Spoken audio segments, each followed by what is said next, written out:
Nós estamos iniciando então agora mais uma noite de estudos da Sociedade Espírita Maria de Nazaré, através do YouTube, né, através do Hangout. Então todos são bem-vindos, quem estiver no Facebook, quem estiver no YouTube nos acompanhando, um grande abraço. Tá? Esse material fica sempre gravado e todos poderão ouvir depois, quem perder esse estudo, poderá depois ouvir no nosso canal do Centro Espírita Maria de Nazaré no YouTube, tá? Nós vamos então começar a nossa noite de estudo do livro O Céu Azul, convidando a todos para fecharmos os nossos olhos e para buscarmos a presença amorosa de Jesus, que sempre nos ajuda, como irmão mais velho que todos temos, que nos ampara, que nos ilumina, que nos orienta, que nos protege. Querido Mestre Jesus, mais uma vez, Senhor, juntos, unidos em pensamento e em sentimento, procurando assimilar as correntes de pensamentos superiores que vibram em toda parte e também nos perpassam o tempo todo, fazendo vibrar as notas mais profundas da nossa alma, de cada célula do nosso perispírito e também do nosso corpo físico. Abençoa, Senhor, todos os irmãos que estão ligados a nós neste momento, através da oração, da boa vontade, com a receptividade que os caracteriza. Abençoa todos que estão nos nossos pensamentos, como motivos de preocupação, por sabermos de suas dificuldades. Abençoa, Senhor, todos os que estão doentes, acamados, pacientes terminais ou não, mas aqueles que estejam passando por dificuldades do corpo físico, que suas dores possam ser atenuadas pela Tua misericórdia, pela ação dos bons espíritos, e também, Senhor, todos aqueles que já desencarnaram, que estão em estado de aflição nas regiões de sofrimento, os nossos irmãos suicidas, que todos possam ser abençoados, aliviados nas suas dores, porque buscaram o suicídio, sem compreenderem que a vida é imortal e que somos indestrutíveis. E que destruir o corpo não significa acabar com os problemas, nem destruir a vida, porque a vida é eterna. Ajuda-os, Senhor, aliviando suas dores, acalmando suas emoções, abrandando seus sentimentos, que possam ser recolhidos amorosamente por Maria de Nazaré, a benfeitora dos suicidas em toda parte. Mas não somente eles, Senhor, também os nossos irmãos que se agremiam em cooperativas voltadas ao mal, que todos sejam abençoados. Todos aqueles que encontram na vingança o seu alimento diário, possam mudar o seu pensamento, buscando no amor, na fraternidade, na cooperação, buscando a melhora de si mesmos, para que o nosso planeta possa melhorar também. Abençoa o Senhor e que seus familiares possam atendê-los, possam abraçá-los amorosamente, Senhor. Pedimos também por todos os acidentados, aqueles que estão ainda em estado de choque no plano espiritual, alguns que estão deprimidos, desorientados. Todos eles, Senhor, são nossos irmãos, filhos de Deus e merecem todo o auxílio. Poderíamos ser nós que estivéssemos no lugar deles. Então, Senhor, que a dor deles nós possamos envolver com a nossa compaixão, com a nossa piedade, com o nosso amor, e abrandando então, Senhor, o seu sofrimento. Abençoa todos os nossos parentes, amigos, todos aqueles que convivem conosco no cotidiano, no nosso trabalho, na nossa família, na vida social. Que todos, sem exceção, sintam a tua radiância, o teu amor, a tua luz e a tua paz, Senhor, hoje e sempre. Que assim seja.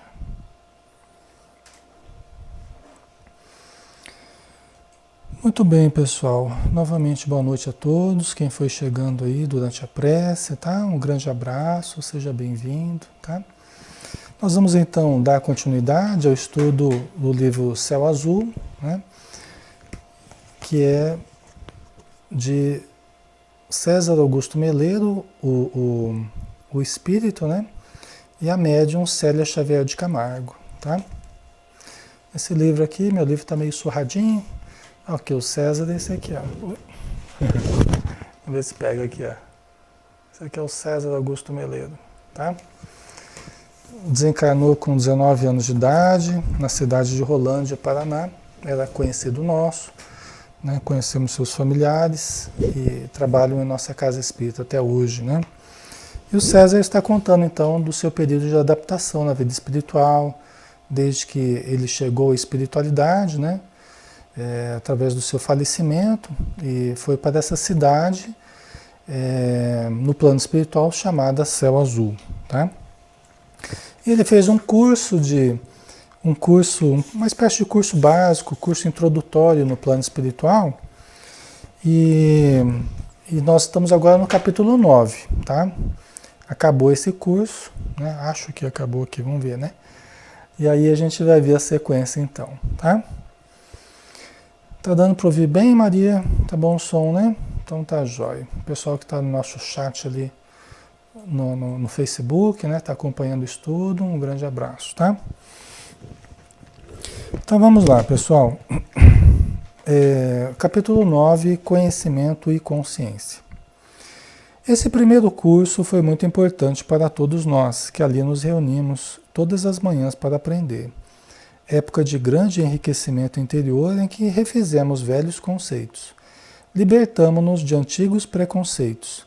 Acrescentamos novos valores ao espírito. Quando terminou, de desconhecidos... Deixa eu ver aqui. Ah, tá.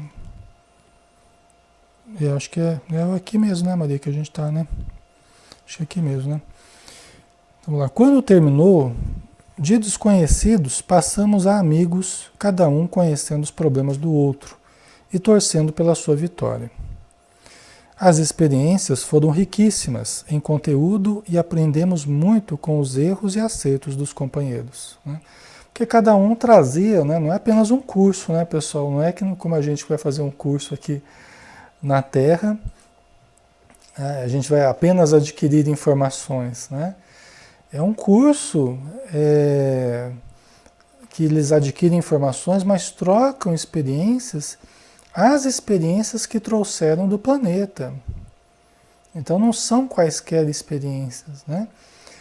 É o resultado de uma existência toda que cada um pode avaliar, cada um pode ajuizar se foi produtiva, se não foi, quais foram os acertos, quais foram os erros, o que poderiam fazer diferente, né?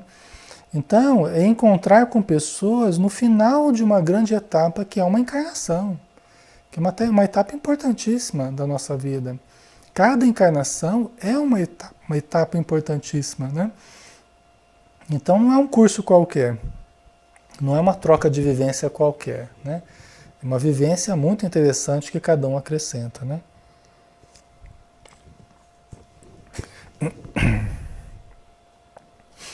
Só um instantinho aqui, pessoal.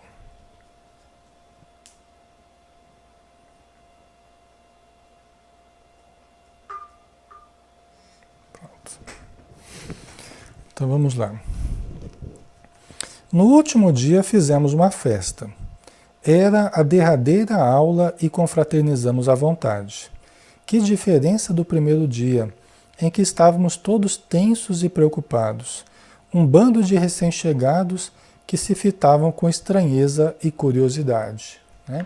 Todos chegados da Terra, né? E após passarem por um período em hospital, recuperação e tal, porque ninguém falece à toa, né? Alguém desencarna por algum problema físico, né?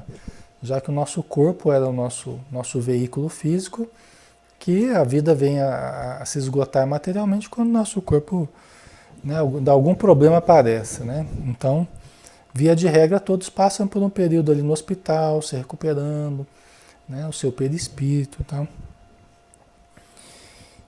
O instrutor Eusébio falou-nos da importância de não nos determos nessas primeiras informações. Existiam outros cursos em que poderíamos nos inscrever, aprendendo sempre mais e nos credenciando ao trabalho ativo. E concluiu suas palavras: o trabalho é o mais eficiente remédio para nossos males. Só essa frase aqui já daria muito estudo para a gente, né? O trabalho é o mais eficiente remédio para os nossos males. Né, Maria? É verdade, né, pessoal? O trabalho, né? A importância do trabalho. Ainda, infelizmente, na Terra, a gente ainda vê o trabalho como castigo. A gente vê o trabalho como expiação ainda. A gente vê o trabalho como uma coisa obrigatória, não como um prazer, não como um remédio, não como... E se vê como remédio, vê como um remédio amargo, né? Então, infelizmente, o modo da gente interpretar o trabalho ainda não é como algo necessário para nós, algo bom e necessário, né? Que nós aprendemos a desenvolver habilidades, né? O trabalho promove muito a nossa socialização, promove muito a amizade, os relacionamentos, né?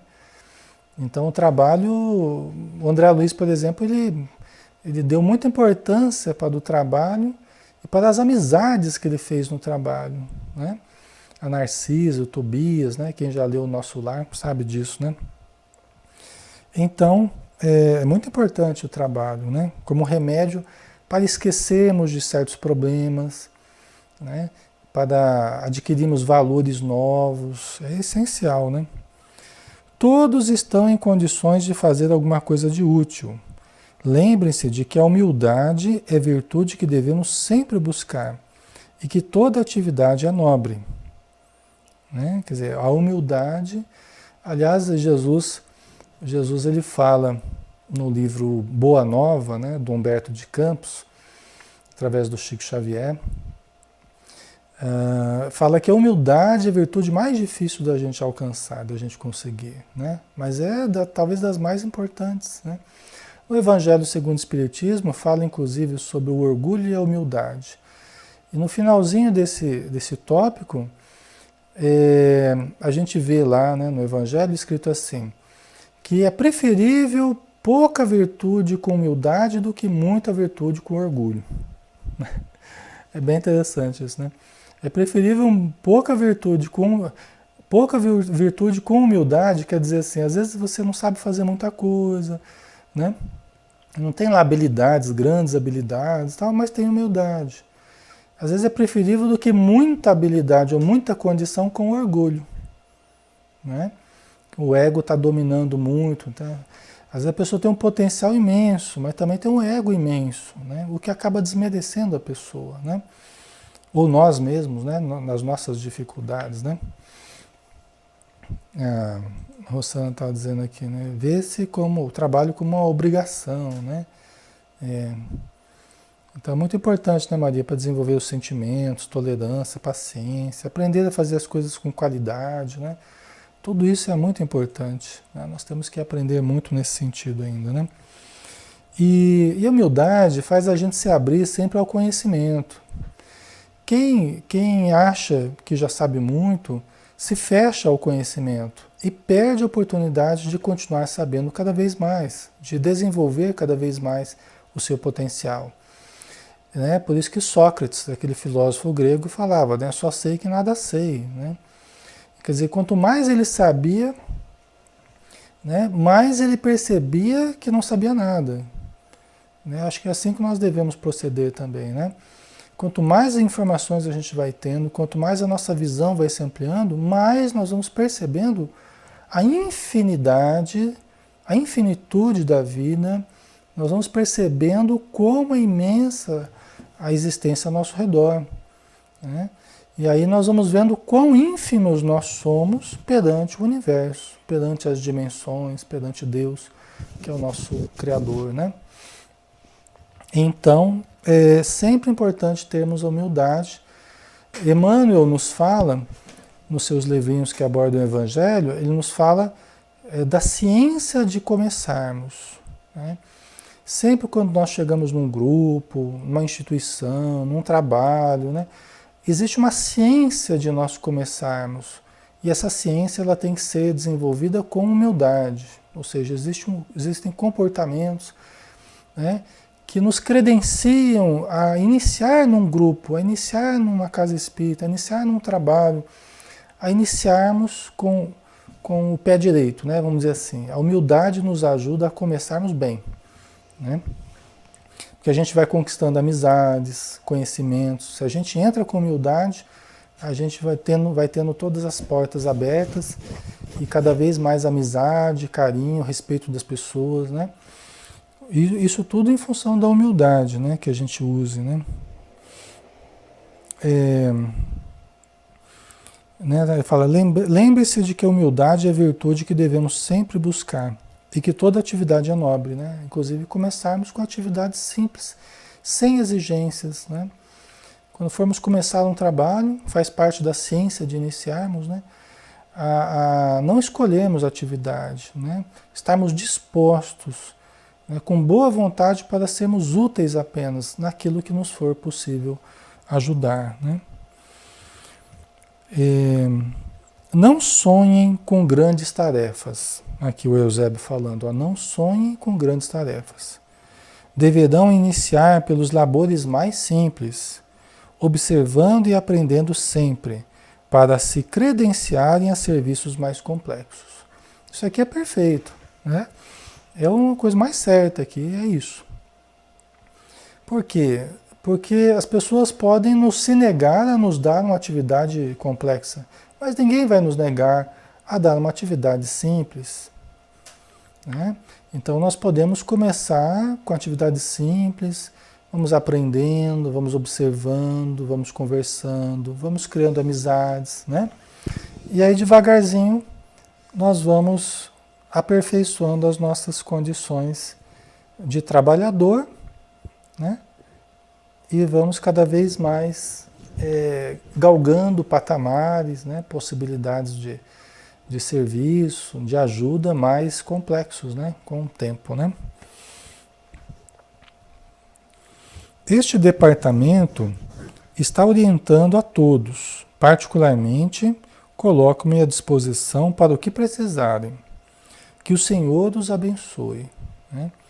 Então eles estariam ali orientando a todos para o que fazer, todos podem ajudar, mas muitas vezes não sabem o que fazer, né? Então o departamento ali vai ajudar a orientar no plano de carreira ali do pessoal, né? Se aqui na Terra tem um plano de carreira, por que não tem lá no plano espiritual, né? Após uma prece simples e sem afetação que muito nos emocionou, Eusébio encerrou a reunião. Cada um de nós seria encaminhado para áreas diferentes de auxílio. Ao término, acerquei-me do instrutor para dialogar, aproveitando uma folga que se fizera. Irmão Eusébio, ainda não sei o que eu vou fazer.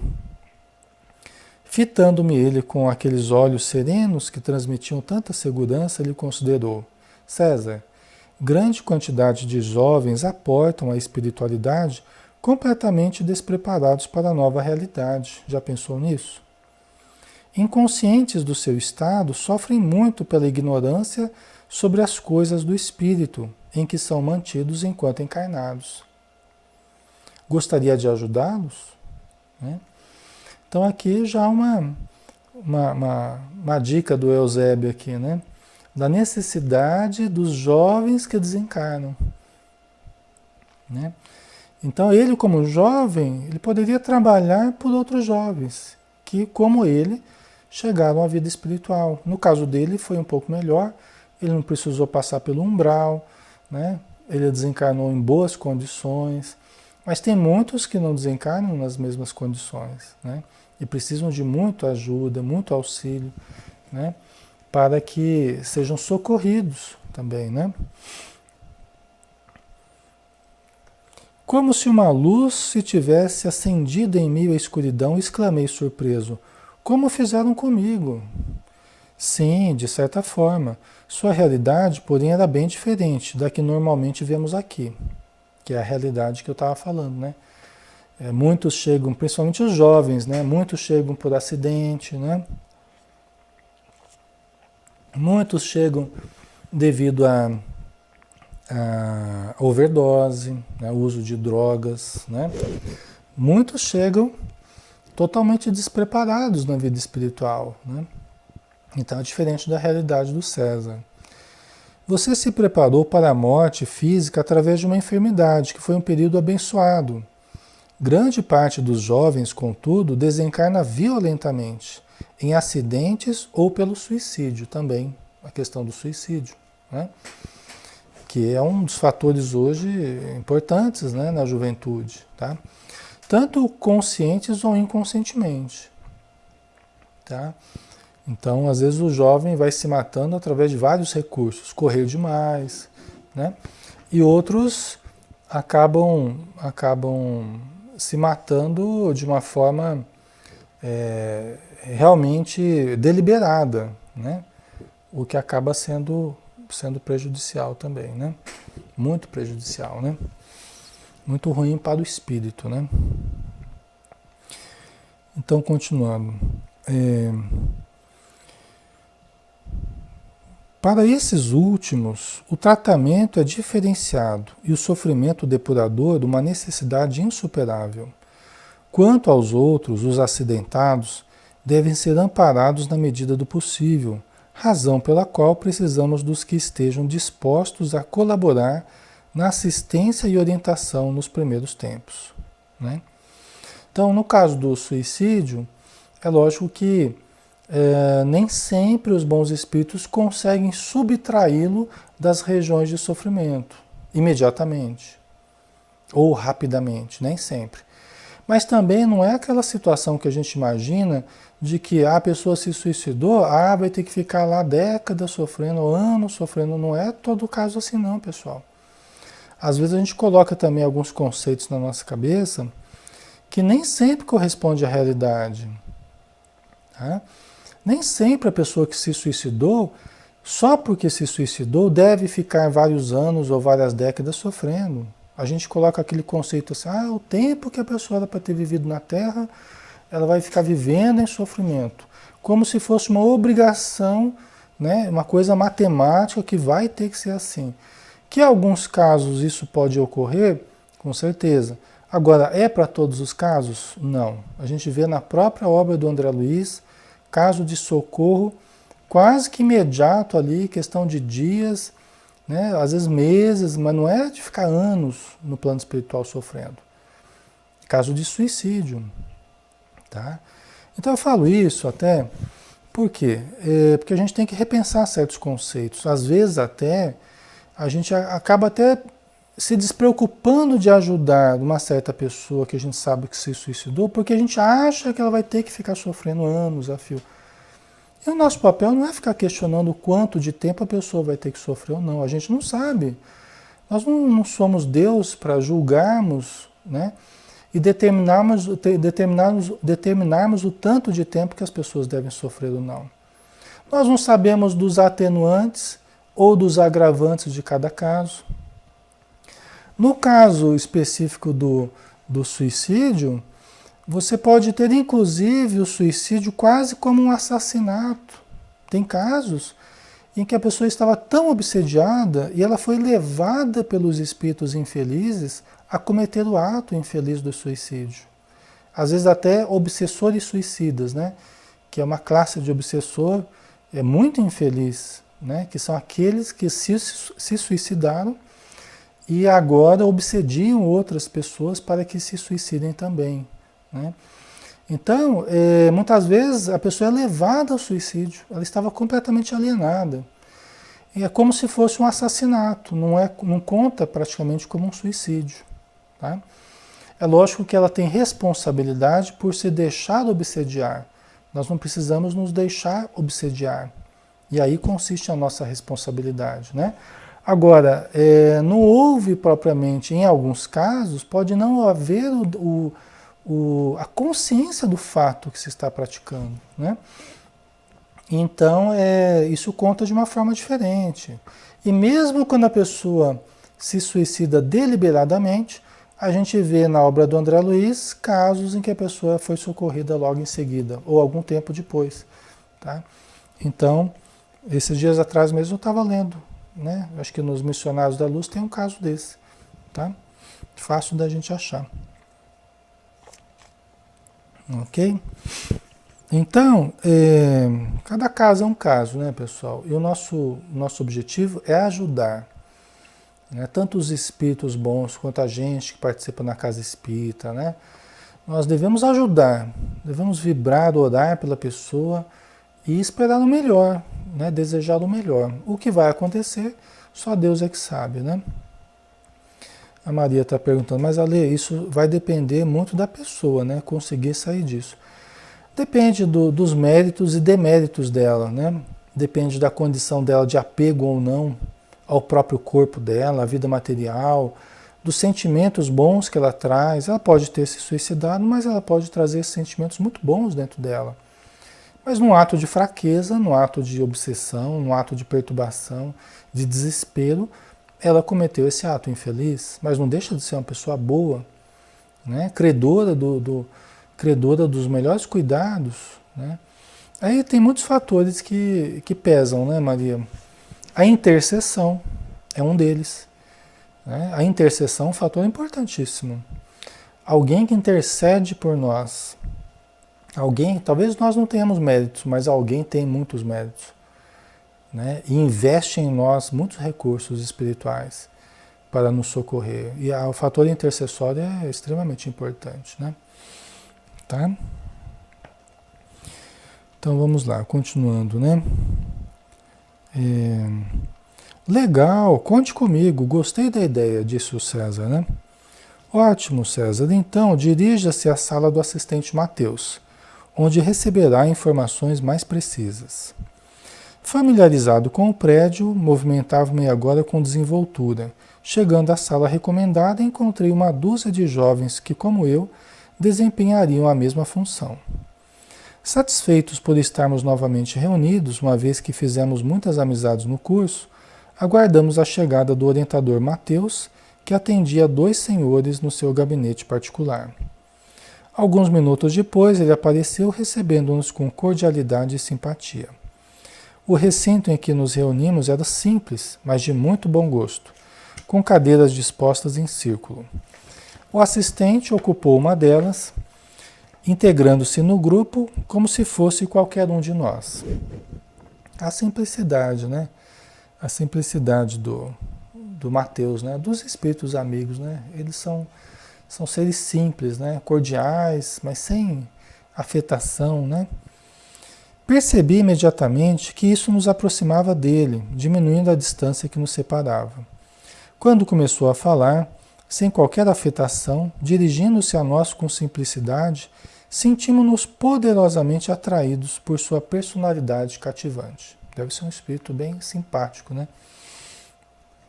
Apresentou-se solicitando a cada um dos presentes que assim procedesse, para que nos conhecesse melhor.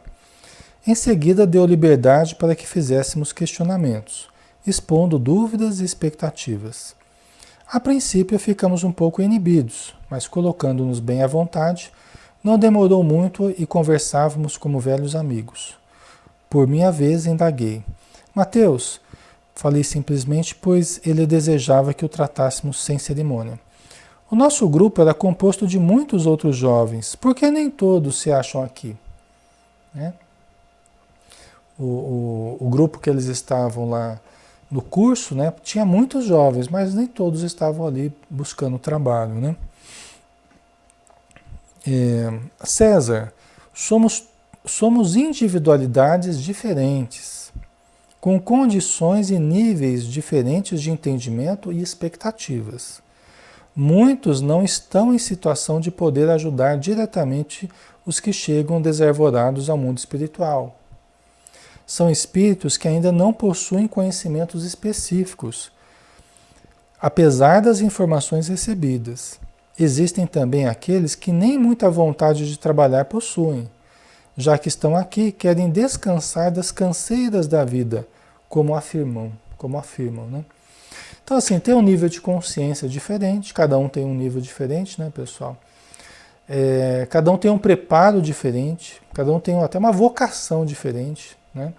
Nem todos talvez se identificariam com o trabalho de atender a seres recém-desencarnados, mas poderiam fazer outras atividades no plano espiritual. Não se sentem afinizados com esse tipo de tarefa. Assim como nós aqui na Terra, nem todos nós nos sentiríamos afinizados com a enfermagem, como sermos médicos, né?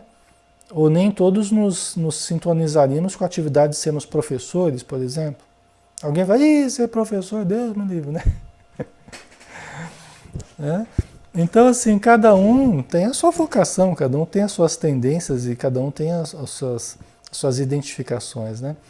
Mas uma das coisas que também o Matheus falou é a questão da vontade de ajudar ou de trabalhar, né? Muitos talvez não tenham nem mesmo a vontade de trabalhar, já que estão no plano espiritual, uma vida boa, né? A pessoa, que beleza, no plano espiritual, né?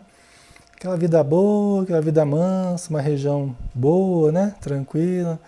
Às vezes a pessoa não quer outra vida, né? Então, assim, nós trazemos ainda do plano espiritual, do plano material, nós trazemos, né, Nádia? Nós trazemos ainda certos traços de preguiça, certos traços de má vontade, de irritação. Ah, Alexandre, esses aí ficam lá no umbral. Será? Se fosse todo mundo que sente irritação, se eu tenho um pouco de preguiça, for ficar no umbral, acho que não ia ter gente lá em nosso lado, acho que não ia ter gente, né? Eu falo assim porque são cidades ainda de transição, né, pessoal? Nós não podemos esperar que nessas cidades espirituais existam apenas anjos, ou seja, espíritos muito iluminados, espíritos assim redimidos. Não, somos todos nós. Imagina como nós somos aqui, é como nós somos lá também. Uma vez até o César Augusto, numa comunicação que ele deu nas reuniões mediúnicas, ele até falava assim, eu acho que é por hora do lançamento do segundo livro dele, que é De Volta ao Passado, né? Ele até falava assim, pessoal, não esperem mudar quando chegar no plano espiritual, não. Ah, quando eu chegar no plano espiritual, aí eu vou ser diferente, aí eu vou trabalhar, aí eu vou fazer acontecer lá no plano espiritual, né? Aí ele fala assim, não espere para fazer as mudanças quando chegar no plano espiritual. Faça as mudanças aqui mesmo. Não espere ser feliz quando chegar no plano espiritual. Seja feliz aqui. Só que a felicidade que ele fala não é aquela felicidade de novela, né? Que você passa por cima de todo mundo para ser feliz. Não é aquela felicidade, né? Ilusória. É a felicidade da consciência reta, a felicidade que vem de dentro, pelo amor que se irradia, pelo bem que se faz, pela transformação que se vive, mudança de hábitos. Essa é a felicidade verdadeira, né? Conquistada pela renovação no nosso ser, né? Então, essa renovação e essa felicidade, nós não podemos esperar que chegar lá, não. Senão a gente vai chegar lá do mesmo jeito que a gente está aqui. E vai estar tão infeliz lá quanto aqui. E vai estar com tantos defeitos lá quanto aqui. Como diz o André Luiz, ou os mentores dele, a morte não é um banho milagroso que nos converte em anjos de uma hora para outra. De um dia para o outro a gente pode desencarnar e a gente vai ser promovido a anjo só porque a gente desencarnou. Né? Então, isso não é assim, né? Por isso que hoje nós temos que começar a ser felizes agora, aqui. É uma decisão, diz a Joana de Ângeles. Ser feliz ou não ser feliz é uma decisão, não é uma condição em que eu fui colocado. Né? É uma decisão de cada dia, quando a gente acorda, na hora do almoço, à tarde, à noite, quando vai dormir. É uma decisão que a gente tem que sustentar o dia inteiro. Cada vez que a gente faz uma prece, cada vez que a gente tem um pensamento bom, cada vez que a gente tem uma atitude boa, nós estamos sustentando a nossa decisão de sermos felizes. Tanto agora quanto depois, né? Porque a felicidade depois vai ser consequência do agora também, né? Né, Maria? É uma conquista, né? Então, muito importante essa disposição nossa aqui, não ficarmos projetando para depois. Senão acontece que nem a gente está vendo aqui. Às vezes a pessoa não tem nem bem vontade de trabalhar, porque também não era uma pessoa trabalhadora aqui na Terra, né? Então a vida vai ser uma continuidade. Aquilo que a gente tem feito aqui na Terra é o que a gente acaba fazendo no plano espiritual, né? Não totalmente, mas, né, tem muito a ver, é uma sequência, né? A gente só está exercitando as qualidades que nós vamos continuar desenvolvendo lá, né? Ok? Então vamos lá. Trocamos olhares perplexos. Ignorávamos completamente essa realidade. Não me contive. Apesar de tudo o que aprendemos até agora, não posso crer, disse o César, né? Pois é a pura verdade. As aulas que vocês tiveram deram-lhes conhecimento do funcionamento do mundo espiritual, das necessidades básicas do espírito, da importância do aprimoramento interior para a consequente expulsão das enfermidades, das imperfeições, desculpe. Não lhes deu, entretanto, a consciência de tudo isso. A consciência de tudo isso. Foram informações, não foi a consciência de fato, né? Não é a mesma coisa? Perguntou Gilmar. Em absoluto, respondeu o instrutor, né? O conhecimento é informação que recebemos e assimilamos. A consciência é saber discernir o certo do errado, procurando fazer o melhor, né? Então, exatamente, né, pessoal? A primeira etapa é a etapa da informação, né? O desenvolvimento intelectual. A primeira etapa é a etapa da informação. Depois aprendemos a escolhermos os melhores caminhos. A etapa da informação, a gente vê os vários caminhos. Aquisição de informação, a gente fica sabendo dos vários caminhos. A etapa da moralização, né, ou conquista da sabedoria, né, é a escolha dos melhores caminhos, né? Aí é diferente, né? É o caminho da consciência, né? Como está dizendo aqui o instrutor Mateus, né? Um exemplo disso é que sabemos que devemos perdoar e não perdoamos, que precisamos nos reconciliar com os adversários, mas quando chega a oportunidade, não conseguimos vencer o ressentimento e a mágoa. Quando ainda na Terra, comentou uma garota de nome Márcia, graduei-me em Química e sabia exatamente o mal que as drogas causavam ao organismo humano. Ainda assim, tornei-me tão dependente delas que não conseguia deixar o vício. O que me levou à morte por overdose. Creio que meu caso ilustra bem a diferença entre o conhecimento e a consciência. Exatamente, concordou o orientador, né? Você vê um caso típico, né?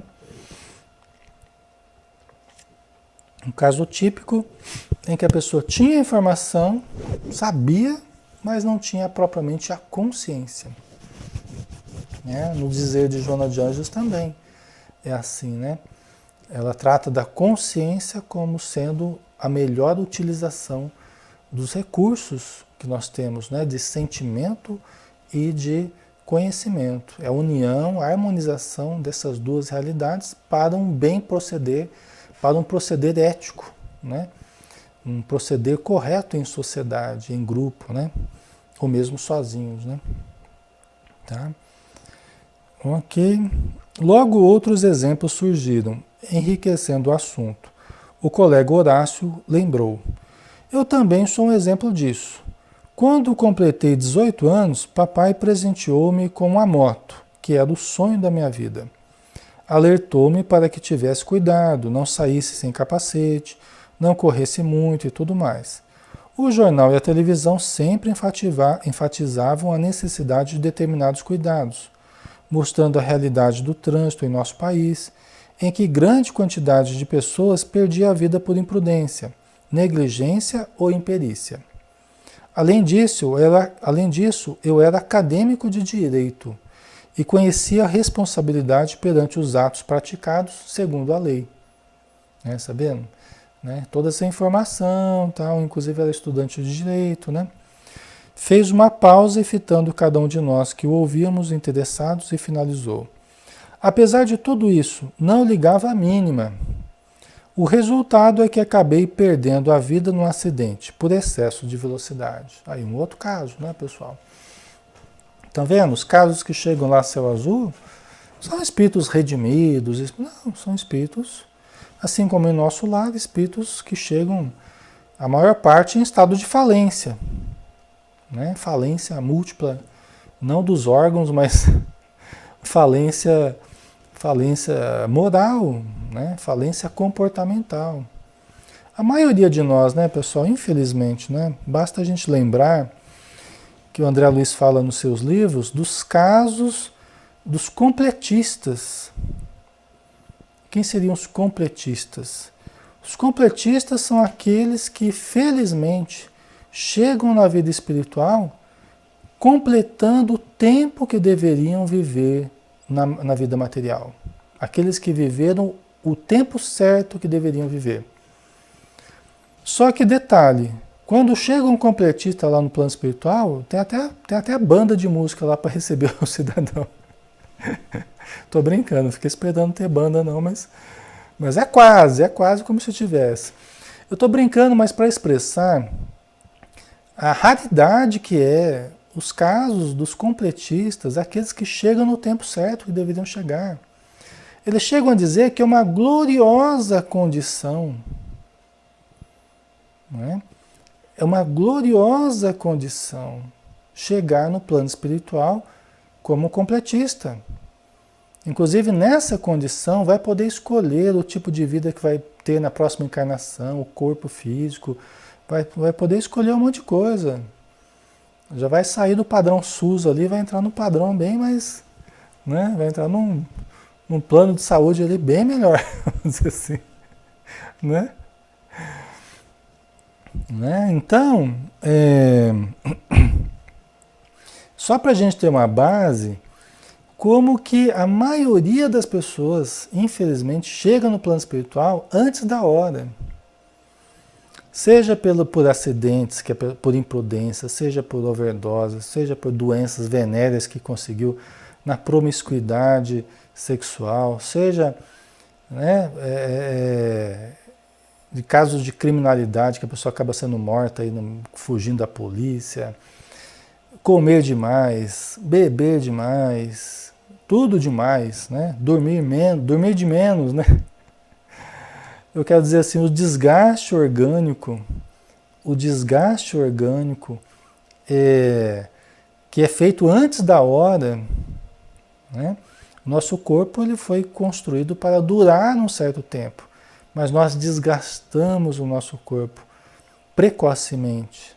Não chega até a época que era para chegar, adoece antes da época, tá? Por isso que a grande maioria, por isso que Jesus fala, muitos os chamados e poucos os escolhidos. Muitos os chamados e poucos os que ouvem o chamado. O chamado do quê? O chamado do equilíbrio. O chamado da prudência. Né? De sermos comedidos nos nossos hábitos. Esse é o chamado. Né? Poucos os que ouvem a consciência, como a gente está falando aqui, né? Nos alertando para a prudência na nossa vida, né? Sermos mais comedidos, né? Então,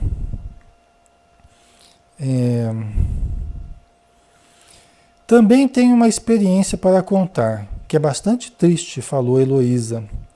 Apesar de saber dos cuidados que se deveria ter nas relações sexuais, acabei ficando grávida.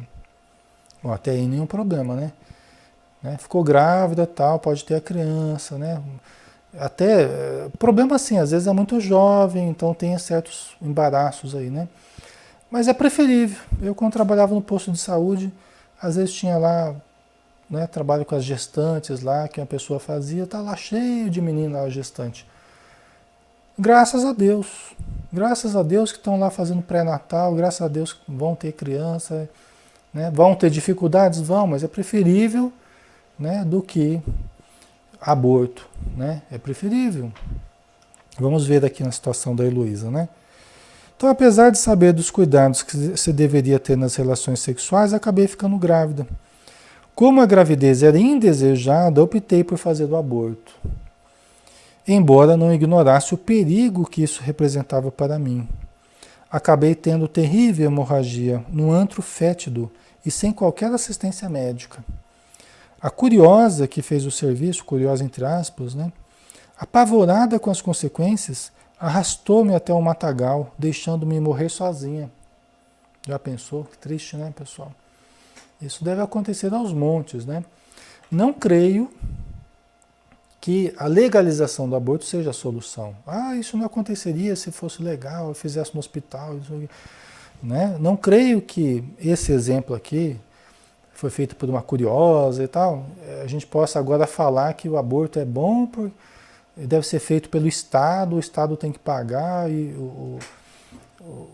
os postos têm que fazer, os hospitais do Estado têm que fazer. Não creio nisso e o Espiritismo é absolutamente contra o aborto, né? Apenas o aborto terapêutico quando o risco de vida da mãe exige que se faça o aborto, né?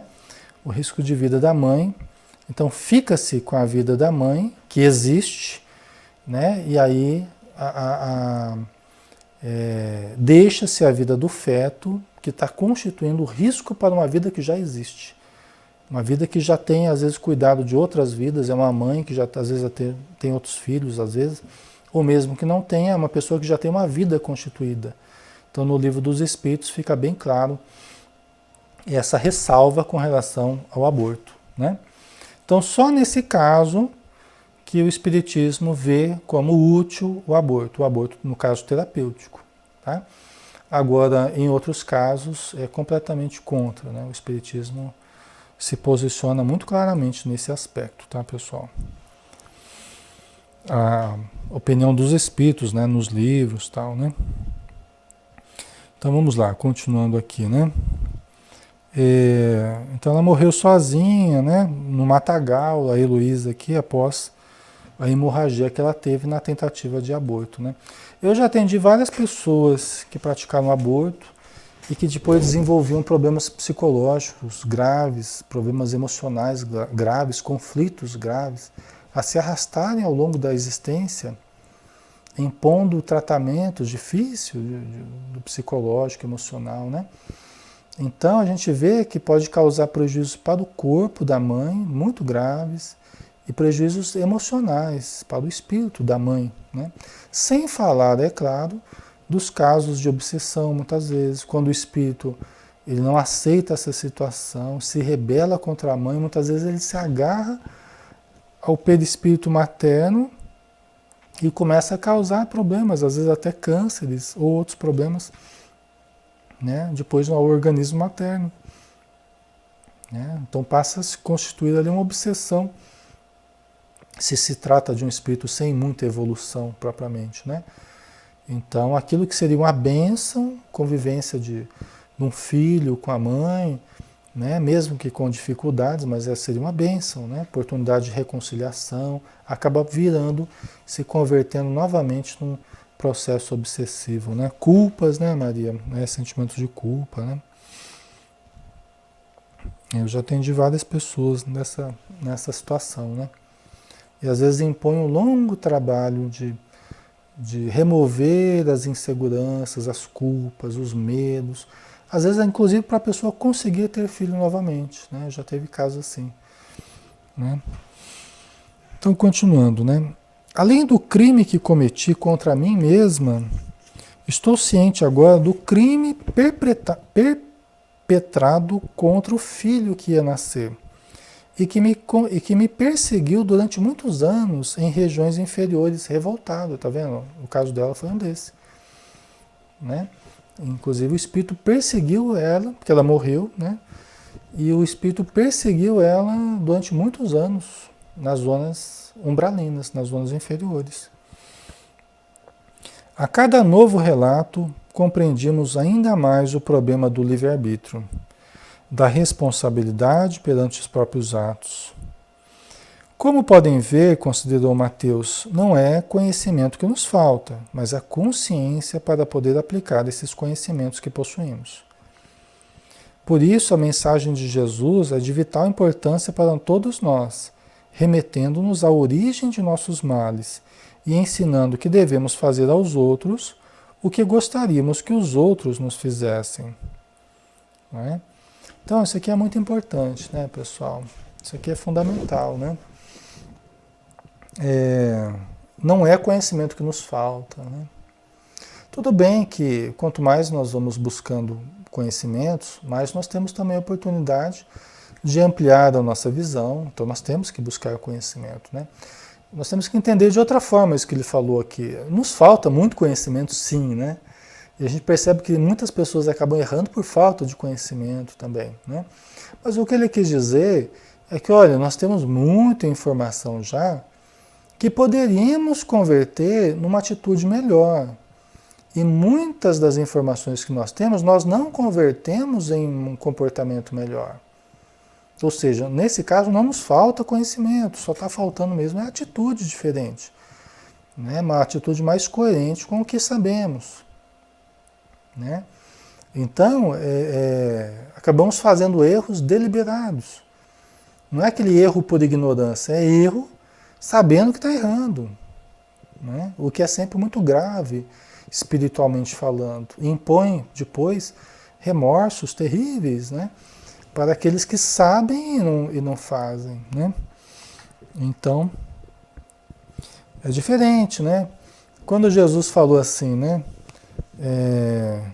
Eu vim para os que estão cegos vejam e para os que veem se tornem cegos. Né?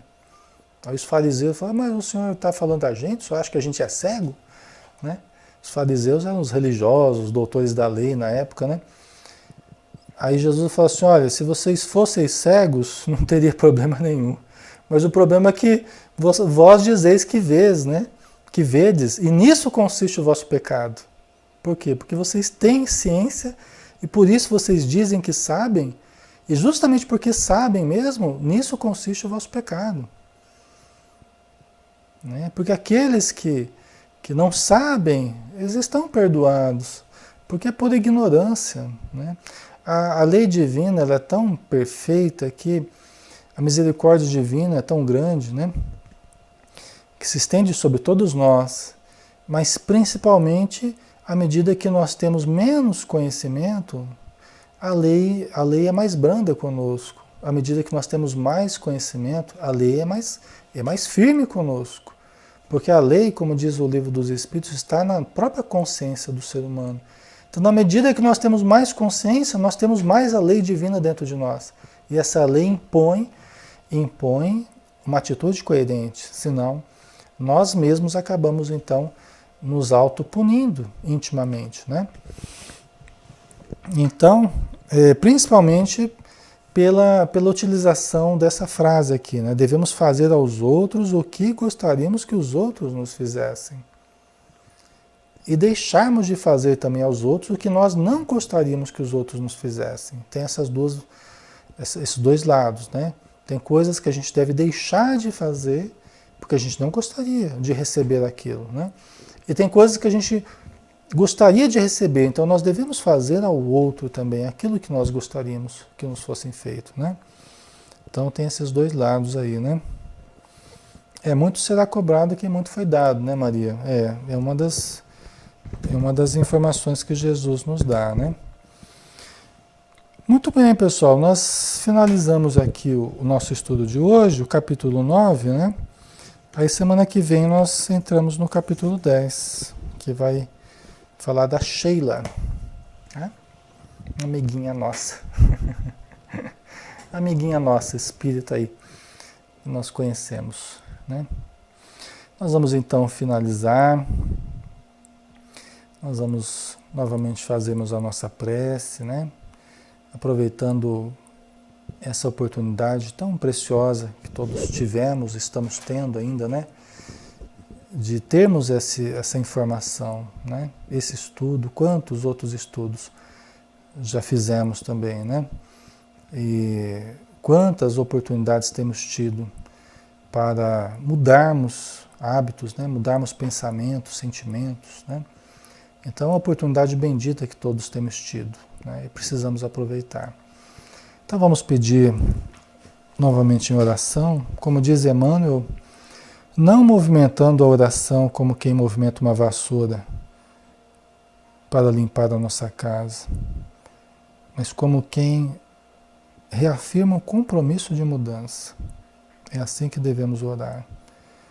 Como quem reafirma o seu compromisso de mudança, de melhoria íntima, e não apenas o trabalho superficial de eliminar os detritos ao nosso redor, frequentemente gerados por nós mesmos, pela nossa realidade interior, ainda precária.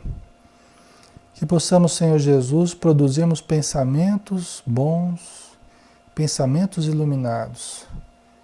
Que possamos produzir sentimentos equilibrados. Que possamos acender a nossa luz. E acendendo a nossa luz, clarearmos o caminho, não apenas nosso, mas o caminho de todos aqueles que estão frequentemente desorientados em meio à jornada. Para servirmos de referencial, para que nós não caiamos, não tropecemos nos obstáculos, mas também ajudando para que outros possam melhor se orientar no seu caminho particular. O processo de iluminação, Senhor, sabemos que não é apenas para evitarmos as quedas, os erros, mas para produzirmos a bem-aventurança, a saúde, o equilíbrio mental, emocional, físico que necessitamos, para nunca perdermos a lucidez, para nunca perdermos a clareza de raciocínio, porque muitas vezes vamos nos envolvendo tanto com a inferioridade que o nosso raciocínio se perde, doenças degenerativas aparecem, e perdemos a capacidade até mesmo de interagirmos com os nossos irmãos. Então que possamos, Senhor, completarmos a nossa existência com o máximo de proveito, de aproveitamento das bênçãos que temos recebido, dos talentos que nos foram colocados nas mãos, sem enterrarmos nenhum deles, mas multiplicarmos para que possamos oferecer-te os frutos do nosso trabalho, os frutos do nosso empreendimento, os frutos do conhecimento e do amor que tenhamos utilizado durante toda a nossa existência, multiplicando bênçãos e gratos a Ti, podemos sintonizarmos contigo numa região mais elevada, mais feliz, numa região bem-aventurada. Esse é o nosso propósito, Senhor. Esse é o nosso ideal. Que possamos concretizá-lo dia após dia, hora após hora, na nossa existência atual. Muito obrigado por tudo, Senhor. Que possamos estar contigo, do mesmo jeito que estás conosco, hoje e sempre. Que assim seja. Muito bem, pessoal. Então nós finalizamos nosso estudo, mais uma vez, muito gratos a Jesus pela oportunidade, gratos a todos também pela presença, pelo carinho, tá? Muitos irmãos, a gente fica muito feliz de ver que muitas pessoas, talvez a gente não tenha a dimensão real de quantas pessoas têm utilizado esses estudos que nós temos feito aqui, né? Em várias casas espíritas ou individualmente. Quantas pessoas têm acompanhado os estudos de uma forma anônima, de uma forma solitária? Nós não temos tido essa noção, mas devagarzinho a gente vai percebendo, e com muita alegria a gente vai percebendo quantas pessoas acabam sendo beneficiadas de uma forma direta ou indireta, né? Então nós só temos que agradecer mesmo a Jesus por toda essa oportunidade. Nós estaremos juntos, como sempre, né? Hoje é sexta-feira, todos os domingos, às 10 horas da manhã, nós temos o estudo direto da Sociedade Espírita Maria de Nazaré. Nós temos o estudo do Evangelho de Mateus, né, do Novo Testamento, e todos estão, então, convidados a participar, tá? Para nós é um grande prazer estar junto com vocês, tá bom? Então, você, meu amigo, minha amiga, meu irmão, minha irmã, que a gente às vezes nem conhece, mas receba o nosso abraço e quem sabe possamos nos conhecer um dia, né? Nos abraçarmos em nome de Jesus. Quem sabe aí, né?